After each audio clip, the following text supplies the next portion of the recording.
面对这波低温呢，即马已经传出有家友起予寒甲分气的消息啦。这波冷空气呢，在台北市是开放空间，互家友会当有所在通可比，免踮外口咧扇冷风。也若伫咧新北市也有安置家友，也毋过呢，这新北市加起来，其实这家友是有800外人，实际去大概煞无到100。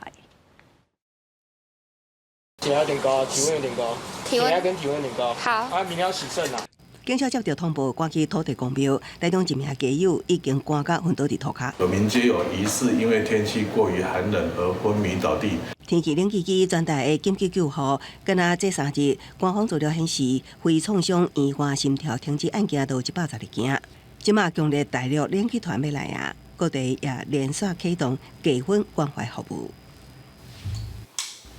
工作人员到场开始前置作业，只要气象署有报，降到12度以下低温，台北市都会开设临时避寒处所，现场有涂骹子、困地、换洗衫仔，提供家友使用。那目前是有开设2处，一处在我们台北车站的 K8，一次在我们万华社福中心。在我们避寒服务这边，不要跟人家吵架，不要喝酒，大家基本上我们都可以接受。无厝的人看册、看电视、短暂生活做伙。新北市的家友安置处所是规日开放，除了有防寒场所，其他关怀服务也有供应小的食物、发放御寒物资等等。因为我们的安置处所通常就会是在可能比较偏远的地方，那它会受到限制，它就未必会接受我们的安置。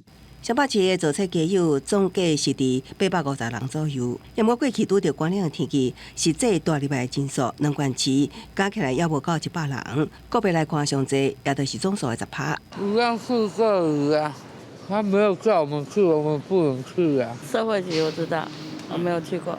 有人说是那个味道的问题。